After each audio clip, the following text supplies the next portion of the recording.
Convido os irmãos a abrirem suas Bíblias no Evangelho de Marcos, capítulo 10, 17 não tem, mas capítulo 10, verso 17. Marcos, capítulo 10, verso 17. Os irmãos poderão acompanhar uma história que nos aponta para o Mestre. E hoje, quando oramos pelos estudantes da nossa igreja, desejamos lembrar essa figura extraordinária do nosso Mestre e seu papel nas nossas vidas, o que Ele pode fazer por nós, o que Ele pode fazer por nós quando nos colocamos na condição de aprendizes, na condição de discípulos, na condição de estudantes. Então, veja o que diz a palavra do Senhor em Marcos 10, 17 a 22. Pondo-se Jesus a caminho, um homem correu ao seu encontro e, ajoelhando-se diante dele, perguntou-lhe: Bom mestre, que farei para herdar a vida eterna? Jesus respondeu: Por que você me chama de bom? Ninguém é bom a não ser um, que é Deus. Você conhece os mandamentos: não mate, não cometa adultério, não furte, não dê falso testemunho, não defraude ninguém, honre o seu pai e a sua mãe. Então o homem respondeu: Mestre, tudo isso tenho observado desde a minha juventude. E Jesus, olhando para ele com amor, disse: Só falta uma coisa a você. Só falta uma coisa. Vá, venda tudo o que tem, dê o dinheiro aos pobres, e você terá um tesouro no céu. Depois venha e siga-me. Ele, porém, contrariado com esta palavra, retirou-se triste, porque era dono de muitas propriedades. Que Deus nos ajude a compreender a sua bendita palavra e aplicá-la em nossa vida hoje. Amém? Meus amados, o texto nos diz, no verso 17, que este jovem, ao aproximar-se de Jesus, se dirige a Jesus como um mestre. Ele diz: bom mestre, bom mestre. Uma palavra muito comum, que nós já podemos certamente lembrar, é a palavra rabi, que significa mestre, e em vários momentos nos evangelhos nós vamos encontrar essa referência a rabi, rabone, são expressões que significam mestre. Aqui não é rabi que aparece, mas didáscalos, que é um professor. No Novo Testamento é alguém que ensina a respeito das coisas de Deus e dos deveres de cada pessoa diante de Deus. Alguém que é qualificado para ensinar. Alguém que é qualificado para ensinar. É uma referência também aos mestres da religião judaica, e especialmente pela sua autoridade, usado por Jesus para referir-se a si mesmo como aquele que mostrou aos homens o caminho da salvação. Um detalhe muito interessante que nós observamos é justamente a diferença entre Jesus e os mestres da lei da sua época. E por que Jesus, já naquela época, foi considerado o mestre dos mestres? No finalzinho do Sermão do Monte, Mateus nos dá uma dica. Você pode abrir a sua Bíblia em Mateus capítulo 7, versos 28 e 29. Você vai encontrar a seguinte afirmação do evangelista Mateus no final do Sermão do Monte, que você encontra nos capítulos 5, 6 e 7 de Mateus.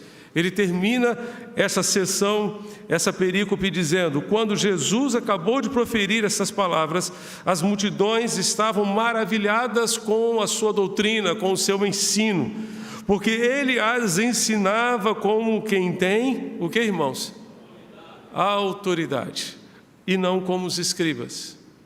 Ele ensinava como quem tem autoridade. E de onde vinha a autoridade de Jesus? De onde vinha a autoridade de Jesus? Jesus não atava sobre os seus ouvintes um fardo que eles não pudessem suportar. Mas Jesus explicava a lei, explicava a palavra de Deus, porque Ele próprio era a palavra. No princípio era a palavra, e a palavra estava com Deus, e a palavra era Deus. No princípio era o Verbo estava com Deus, e o Verbo era Deus. E o Verbo, a palavra, se fez carne e habitou entre nós, e vimos a sua glória como a glória do unigênito do Pai. Eu creio que se existisse de fato uma máquina do tempo,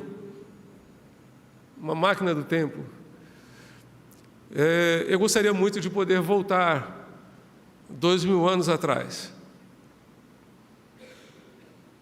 e poder subir o monte e me assentar ali com aquela multidão e poder ouvir o Mestre, ouvir dos seus próprios lábios a palavra do Eterno. Que experiência seria essa? Mas hoje nós nos apropriamos dessa palavra pela fé, porque cremos que essa palavra é a palavra de Deus para nós. E quem as proferiu tinha autoridade para proferir. A sua autoridade vinha da sua própria vida, porque ele não transmitia simplesmente teorias, ele transmitia a sua própria vida. Tudo vinha da parte de Deus, com a autoridade de Deus, para ensinar aos homens, ensinar às pessoas. E de fato seria uma emoção extraordinária poder estar ali sentado como uma pessoa anônima, como muitos que estavam ali, podendo ouvir o Mestre ensinar. E hoje nós temos esse privilégio em nossas mãos, e quantas vezes desprezamos. Seus ensinos estão aqui. A sua palavra, tudo aquilo que nós precisávamos receber da parte de Deus está aqui. Certamente gostaríamos que os evangelistas tivessem compartilhado muitas outras coisas, mas o que nós precisamos está aqui. E nem assim a gente consegue se apropriar de tudo aquilo que o Senhor nos concedeu. A diferença, grande diferença, entre Jesus e os outros mestres estava na sua autoridade. E nesse encontro do jovem rico com Jesus, aprendemos algumas verdades a respeito desse mestre dos mestres. Jesus é mestre, é um mestre que nos recebe independentemente das circunstâncias. Naquela época, havia uma série de estágios para que um menino de 14 anos, de 13 anos de idade, pudesse ser admitido numa escola rabínica e então pudesse se tornar aluno de um mestre. Aluno de um mestre. Mas hoje, e também naquela época, diante daquele jovem, nós aprendemos que Jesus é o mestre porque ele nos recebe independentemente da nossa condição social. Aquele jovem era rico, muito rico. E Jesus veio para os ricos, mas veio para os pobres. Jesus veio para os mendigos. Jesus veio para aqueles que dormem nas ruas. Jesus veio para aqueles que moram nos palacetes deste mundo em que vivemos. Jesus veio para todo ser humano, porque todos pecaram, destituídos estão da glória de Deus, independente da condição social que o ser humano tenha, enfrente, viva. Todos pecaram, todos nós carecemos de Deus, todos nós precisamos de Deus, todos nós precisamos da sua graça. Ele veio para quem tem uma conta bancária e para quem nem sequer tem conta bancária. Ele veio para quem tem um carro e para quem simplesmente não tem dinheiro nem sequer para uma passagem de ônibus. Ele veio para quem tem uma casa própria, mas veio também para aqueles que moram debaixo das pontes, dos viadutos da nossa cidade. Ele veio para todos. O que importa para Jesus é o ser humano, seja ele rico, pobre, todos precisam de Jesus, todos precisamos de Jesus. carecemos da sua graça e podemos nos aproximar dele independentemente da nossa condição social. Podemos nos aproximar dele também independente da nossa idade. Tudo indica que se tratava de um jovem que talvez estivesse pensando em aproveitar a sua vida para depois segui-lo. Assim como muitos jovens pensam nos nossos dias, vale a pena lembrar que você só vai conseguir aproveitar bem a sua vida vivendo cada um dos seus dias de acordo com a vontade de Deus, de acordo com o plano que Deus preparou para você, lembrando-se que os planos de Deus são infinitamente melhores que os seus. E o melhor que você pode fazer por você mesmo é se render, é se submeter aos planos de Deus, aos propósitos de Deus para a sua vida, até porque todos nós, eu e você, só temos uma vida para cumprir o propósito de Deus. Não temos duas nem três, temos apenas uma vida. E a nossa vida está passando. A nossa vida está passando. E quando chegarmos naquele dia e olharmos para trás, qual será o sentimento que virá ao nosso coração? Quando percebermos que os nossos dias terminaram, como disse Paulo, a minha partida está próxima, Timóteo. A minha partida está próxima. Mas Paulo, ao se confrontar com esta realidade de que os seus dias estavam terminando, ele pôde dizer: combati o bom combate, terminei a carreira e guardei a fé. Eu fiz aquilo que Deus queria que eu fizesse. Exatamente como ele disse perante o rei Agripa, está registrado em Atos 26, verso 19. Eis que, ó rei Agripa, eu não fui desobediente à visão celestial. Ele não foi desobediente à visão de Deus para a sua vida, não foi desobediente ao propósito do Senhor para a sua vida. Então, gaste a sua vida, independentemente da sua idade, em função do projeto de Deus para você, em função daquilo que Deus tem para você. O Senhor é o mestre que nos recebe independente da nossa integridade. Aquele moço parecia ser um moço íntegro, um rapaz íntegro, inclusive nos seus negócios. Desde a infância havia aprendido a não furtar, a não mentir, a não defraudar ninguém. Há pessoas que se orgulham de si mesmas, dizendo: eu só faço o bem para os outros, se não posso fazer o bem, o mal eu também não faço. Isso é excelente, mas não é suficiente.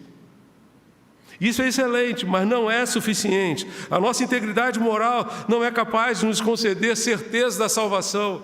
Apesar disso, aquele moço tinha dúvidas sobre a sua salvação. Ele disse: como poderei fazer para herdar a vida eterna, mestre? O apóstolo Paulo nos ensina: pela graça sois salvos mediante a fé.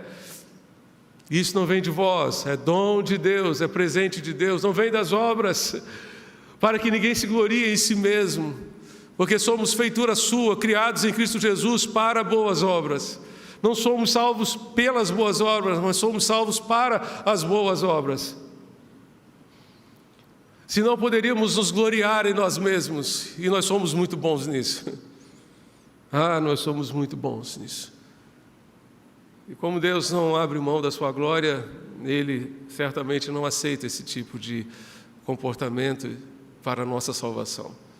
O único merecimento capaz de nos garantir a salvação é o merecimento de Jesus ali na cruz.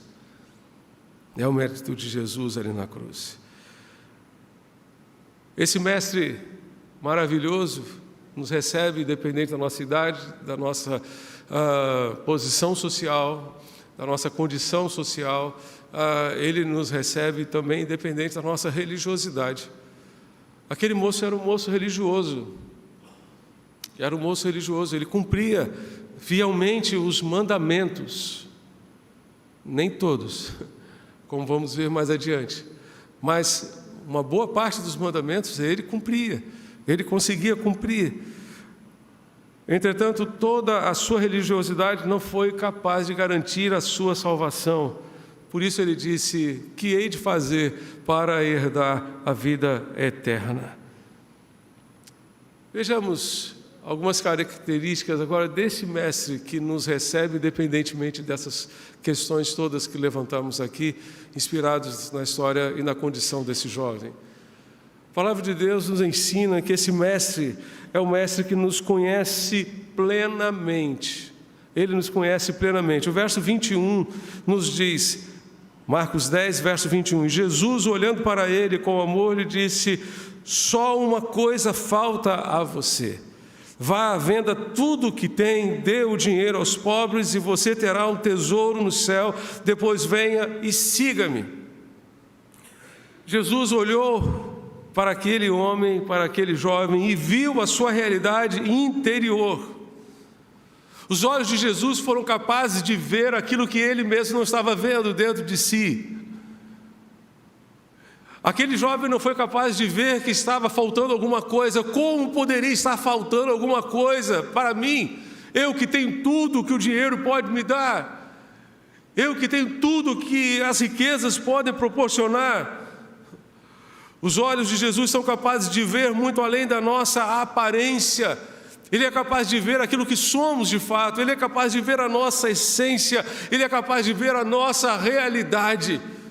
Não simplesmente aquilo que aparentamos ser diante das pessoas. Ele nos conhece plenamente. Ele nos conhece melhor do que nós mesmos, esse mestre maravilhoso. Isso me faz lembrar do salmista no Salmo 103, verso 14, quando o salmista diz que Ele, Deus, conhece a nossa estrutura. E lembra-se que somos pó, somos limitados. Ele conhece a nossa estrutura física, emocional, psicológica. Ele conhece a nossa estrutura por completo. Ele conhece as suas dores mais íntimas, mais profundas. Aquelas questões que ainda estão pendentes aí dentro do seu coração, Ele conhece todas elas. Ele é o mestre dos mestres porque nos conhece dessa forma. Ele também é o mestre dos mestres porque nos ama.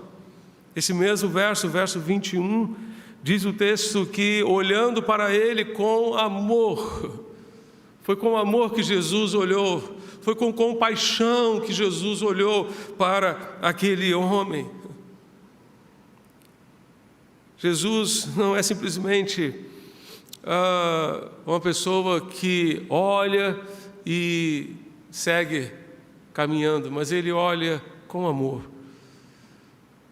capaz de se identificar com o sofrimento, com aquilo que falta no coração de cada pessoa.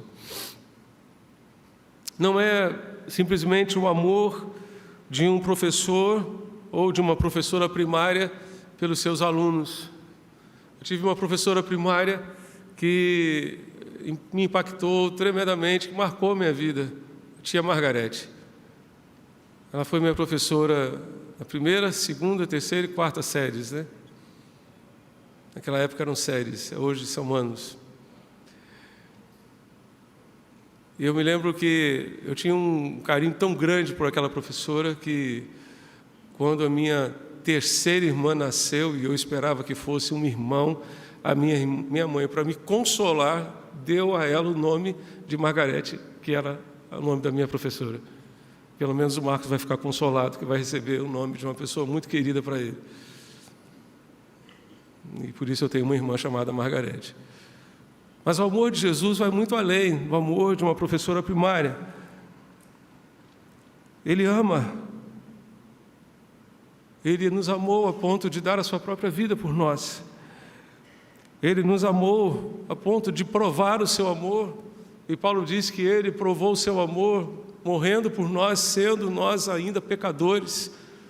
Não havia mérito, não havia merecimento algum, mas Ele nos amou dessa forma. Esse mestre que nos ama e nos conhece, hoje nos convida a segui-lo como seu aluno, como seu aprendiz, como alguém que se coloca atrás dele para seguir os seus passos, seguir os seus caminhos, ouvir os seus conselhos.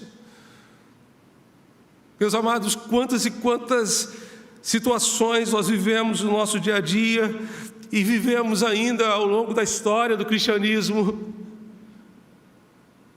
que não tinham e não tem nada a ver com Jesus,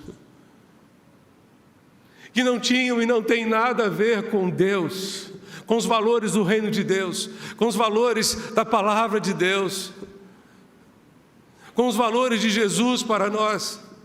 Ainda hoje Ele espera que nós venhamos a segui-lo, seguir o seu modelo de vida, seguir o seu exemplo de vida, seu estilo de vida, a sua simplicidade, seu prazer em ajudar as pessoas, seu prazer em ser bênção na vida das pessoas. Jesus espera que o sigamos. Esse mestre é o mestre que nos conhece, é o mestre que nos ama, e é o mestre que esclarece as nossas dúvidas também. Sim, ele esclarece as nossas dúvidas. Aquele jovem tinha algumas dúvidas. Que hei de fazer para herdar a vida eterna era uma delas.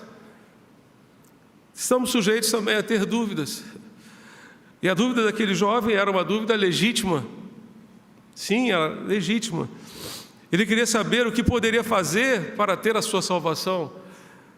Ele também foi buscar esclarecimento na pessoa certa, pois é Jesus quem pode, de fato, dissipar as nossas dúvidas. Salmo 34, verso 5, o salmista diz: olhai para ele, sede iluminados, e os vossos rostos jamais serão confundidos.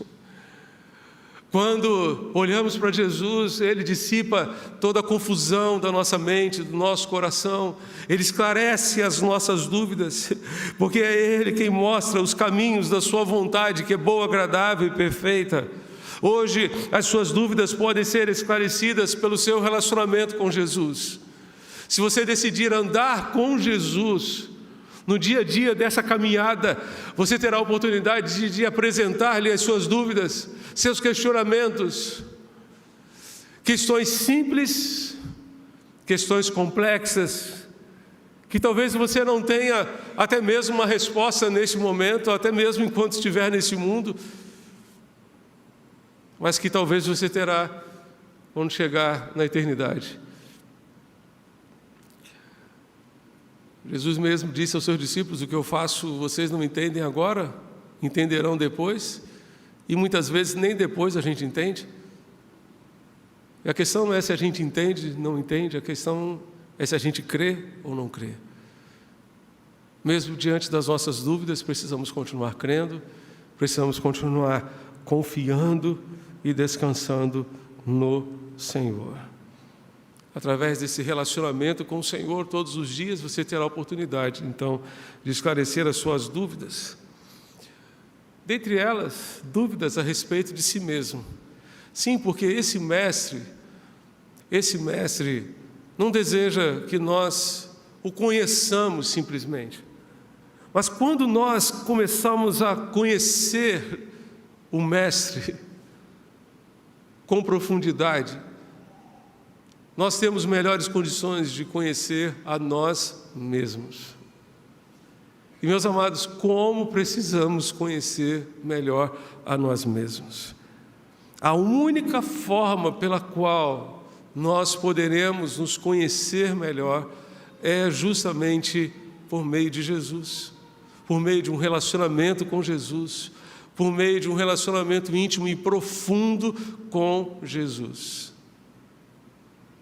Aquele jovem tinha uma visão equivocada e distorcida a respeito de si mesmo.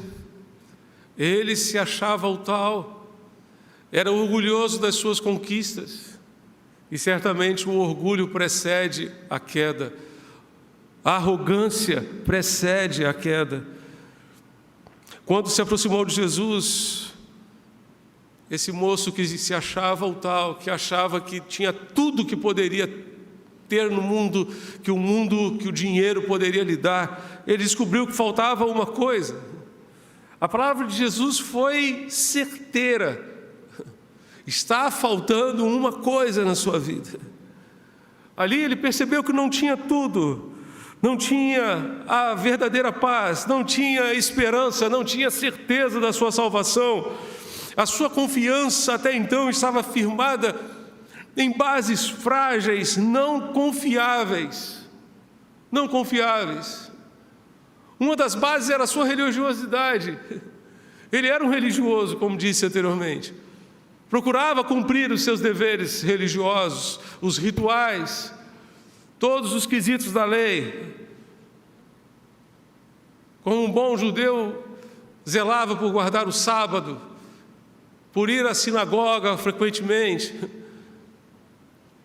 E Jesus disse que isso era muito bom, mas não era suficiente. A nossa religiosidade não é suficiente. A religiosidade normalmente é vazia de sentido, de propósito. O que Deus deseja de mim, de você, de cada um de nós é uma espiritualidade saudável, firmada simplesmente em Jesus. Outra base para a confiança desse jovem era o dinheiro. Ele confiava no dinheiro. Jesus, na parábola do semeador, falou sobre a semente que cai entre os espinhos. E os espinhos, então, sufocam a semente. E Jesus disse que os espinhos representam as preocupações da vida e o engano das riquezas. As riquezas são um engano, porque elas prometem o que não podem dar. Elas prometem segurança, mas quanto mais dinheiro as pessoas têm, mais medo têm de perder o que têm. Elas prometem paz, mas muitas e muitas vezes, apesar de ter dinheiro, as pessoas estão aflitas, inseguras, infelizes, apesar de ter dinheiro. O dinheiro pode te dar muitas coisas. Ele pode te dar, por exemplo, uma cama maravilhosa para você dormir, mas ele não pode te dar um sono de paz. Quem nos dá a paz verdadeira é Jesus. É o Senhor Jesus.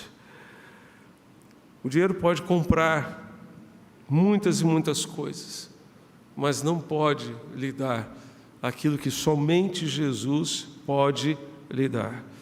Aquele jovem tinha tudo, mas nem tudo. Estava faltando alguma coisa, faltava o essencial, porque faltava Jesus. Talvez diante da sociedade fosse um jovem muito destacado, muito importante. Entretanto, saiu da presença de Jesus consciente de que a sua vida não era bem aquilo que se apresentava diante das pessoas, porque estava faltando alguma coisa. Aquilo que faltava, o dinheiro jamais poderia comprar. A presença de Jesus, um relacionamento profundo com Deus, jamais podem ser comprados.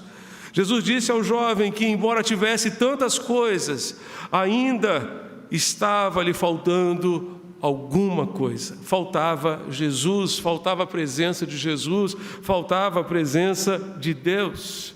Jesus é como um espelho que reflete a nossa realidade, inclusive os furos do nosso relacionamento com Ele, inclusive aquelas questões que estão pendentes no nosso relacionamento com o Senhor. O ser humano só pode ter uma visão honesta de si mesmo quando se aproxima de Jesus. A presença de Jesus conforta, mas confronta o nosso erro, confronta o pecado, confronta aquilo que está faltando no nosso relacionamento com Deus. O problema daquele jovem era que as riquezas estavam ocupando o lugar de Jesus na sua vida. Existe alguma coisa ocupando o lugar de Jesus na sua vida, no seu coração? Ele disse que guardava todos os mandamentos, mas ele não guardava o primeiro mandamento. Certamente ele guardava outros, mas o primeiro não. O primeiro mandamento, que está lá em Êxodo 20, nos diz: não terás outros deuses diante de mim. E o dinheiro era para esse jovem um Deus. O dinheiro ocupava o lugar de Deus no seu coração. E as riquezas atrapalharam aquele jovem de seguir Jesus. Existe alguma coisa atrapalhando você de seguir Jesus hoje? Existe alguma coisa impedindo você de seguir Jesus hoje? O mestre dos mestres, esse mestre maravilhoso, ele nos ensina a nos conhecer melhor, Ele nos ajuda a nos conhecer melhor e Ele nos ensina aquilo que precisamos aprender. É mais fácil falar do que ouvir. Os irmãos concordam? É mais fácil falar do que ouvir. Ouvir, certamente, é um processo muito difícil. Especialmente porque, muitas vezes, falamos o que queremos e não estamos dispostos a ouvir o que não queremos. E, certamente, aquele jovem não queria ouvir o que ouviu. A expectativa dele é que Jesus lhe dissesse: vai em paz, você tem tudo. Você não precisa de mais nada. Não falta coisa alguma a você já está salvo. A sua vida é perfeita. Está tudo certo, tudo ok. Ele queria ouvir isso de Jesus, mas Jesus não ouviu. Não lhe disse isso, ele não ouviu isso de Jesus. O que ele ouviu de Jesus foi: está faltando uma coisa. Como assim? Como assim? Jesus nos ensina aquilo que nós precisamos aprender. Você tem parado para ouvir Deus? E você tem dado a oportunidade a Deus de lhe dizer aquilo que Ele quer dizer, aquilo que Ele tem a lhe dizer? Com certeza há muita coisa que Ele está tentando falar com você, e talvez algumas dessas coisas há muito tempo. Nem sempre estamos dispostos a ouvir, porque temos o receio que Jesus nos diga algo que nós não queremos ouvir, como aquele jovem. O moço rico não gostou do que Jesus lhe disse.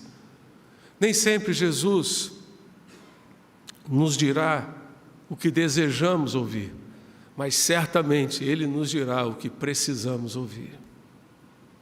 Jesus é o mestre que nos ensina aquilo que nós precisamos e não aquilo que desejamos. Jesus é o mestre que transforma a nossa vida.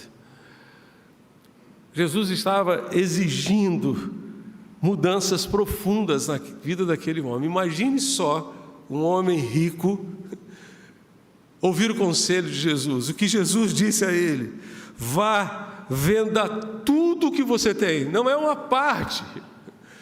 Jesus poderia ter dito a ele: olha, venda metade e passe a viver da outra metade.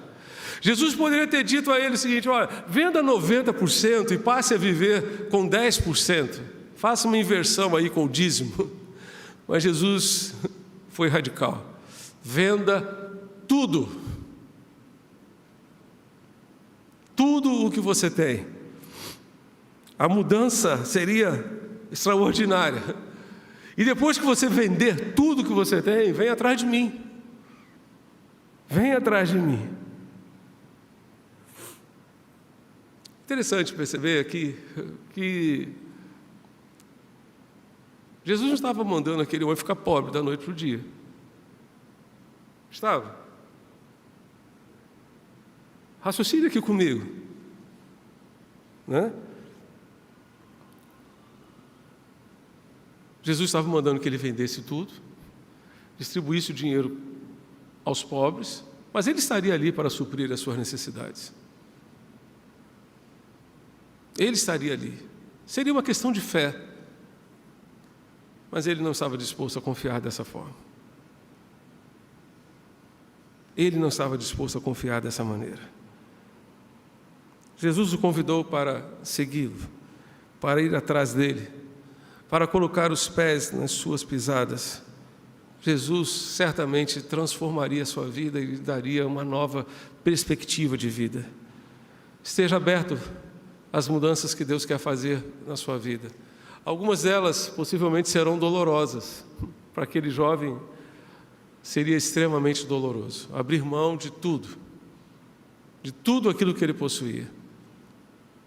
Não só do dinheiro, mas do apego de bens que certamente teriam para ele valor afetivo, não valor financeiro, mas um valor afetivo. Eu tenho que vender tudo, vender aquela casa onde eu me criei, onde eu cresci. Vou ter que vender tudo. Vou ter que abrir mão de tudo e andar agora atrás de um mestre ambulante, que, como ele mesmo disse, não tem sequer onde reclinar a cabeça. Eu não estou louco. E aquele moço saiu triste da presença de Jesus. Eu não sei como você vai sair daqui hoje, mas a proposta de Jesus para você hoje não é diferente da que ele propôs àquele jovem rico. Não é diferente. Esse mestre dos mestres é um mestre que nos conhece plenamente e que, apesar de nos conhecer com nossos defeitos terríveis, ele nos ama. É o mestre que nos ensina aquilo que precisamos aprender. É o mestre que esclarece as nossas dúvidas. É o mestre que nos ajuda a nos conhecer plenamente, como somos de fato diante dele. É o mestre que tem poder para transformar a nossa vida, dar um novo sentido, uma nova razão de ser para a nossa existência. Esse mestre maravilhoso está aqui, convidando a mim, você, cada um de nós a segui-lo. Qual será a nossa resposta a ele? Aquele jovem, o jovem do texto, saiu triste, muito triste da presença do Senhor. Mas eu espero que você saia daqui hoje feliz, alegre, por decidir, por tomar a decisão mais importante da sua vida. Mais importante da sua vida, que é a decisão de seguir Jesus. Feche os seus olhos nesse momento, vamos orar, vamos falar com o Senhor.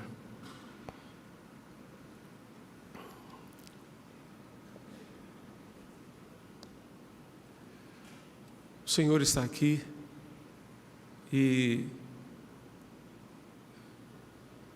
Ele está aqui para ouvir a sua oração. Você pode fechar os seus olhos e falar com Ele nesse momento.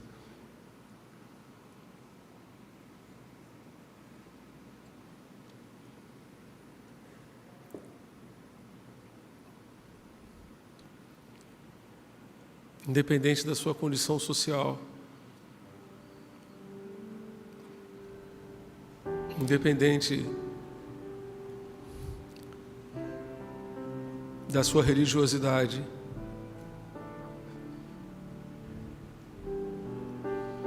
independente da vida que você tem vivido aqui hoje, o Senhor está aqui, dizendo: venha atrás de mim.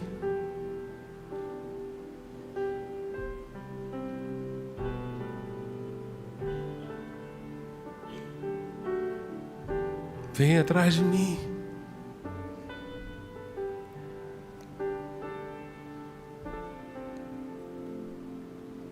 Deixe tudo para trás. Eu não sei o que você precisa renunciar, mas se existe alguma coisa ocupando o lugar de Deus na sua vida, é isso que você precisa deixar para trás.